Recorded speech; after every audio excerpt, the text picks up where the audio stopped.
और अब डीएनए के अंत में आपके लिए काम की बात। इस बार डीएससी शो छत्तीसगढ़ के नक्सल प्रभावित इलाके दंतेवाड़ा में होगा, जहां डॉक्टर सुभाष चंद्रा ने उन बच्चों के साथ अपने जीवन के अनुभव बांटे जिनके माता पिता नक्सली हमलों में मारे गए थे। डॉक्टर चंद्रा ने अपने अनुभव से दंतेवाड़ा के बच्चों को जीवन में कामयाब होने का मंत्र दिया। बच्चों से संवाद के दौरान डॉक्टर सुभाष चंद्रा ने बताया कि अगर व्यक्ति अपने भीतर छिपी हुई प्रतिभा को पहचान लेता है तो फिर उसे कामयाब होने से कोई नहीं रोक सकता। ये एक ऐसा शो है जो आपके जीवन के प्रति आपका नजरिया बदल सकता है, इसलिए आप दिन और समय नोट कर लीजिए।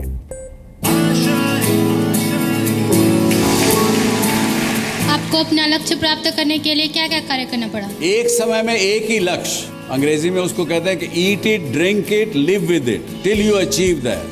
तो एक दिन गंगालूर क्षेत्र से कई अंदर के गांव में हम चले गए। चारों तरफ से कोई अस्या लेकर, कोई ठंगिया लेके हमारे ऊपर हत्या करने के लिए हम उनको धीरे से हाथ जोड़े। 5-10 मिनट में वो सब लोग जो मारने आए थे आपको, वो भाग गए। डॉक्टर सुभाष चंद्र शो शनिवार रात 10 बजे और रविवार सुबह 11 बजे सिर्फ जी न्यूज पर।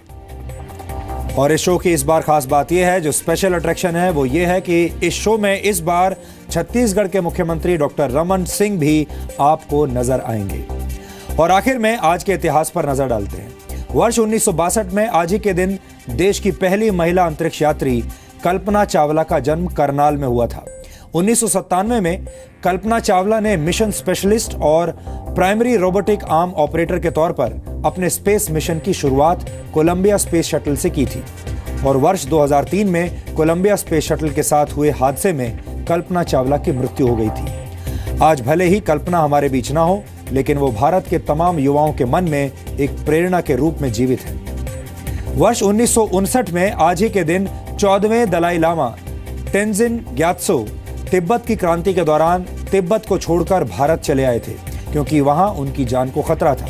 तिब्बत के लोगों के अधिकारों के लिए दलाई लामा ने एक नायक की तरह लंबी लड़ाई लड़ी है। अपने इन प्रयासों की वजह से 1989 में दलाई लामा को नोबेल शांति पुरस्कार से भी सम्मानित किया गया था। वर्ष 1845 में आज ही के दिन इंग्लैंड में रबर बैंड को पेटेंट किया गया था। ब्रिटेन के आविष्कारक स्टीफन पेरी को यह पेटेंट मिला था। स्टीफन पेरी ने यह आविष्कार खास तौर पर कागजों और चिट्ठियों को एक साथ रखने के लिए किया था।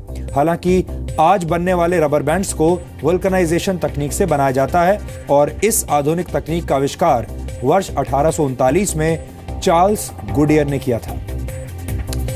और 1957 में आज ही के दिन फिलीपींस के राष्ट्रपति रेमोन मैग्सेसे का विमान दुर्घटना में निधन हो गया था।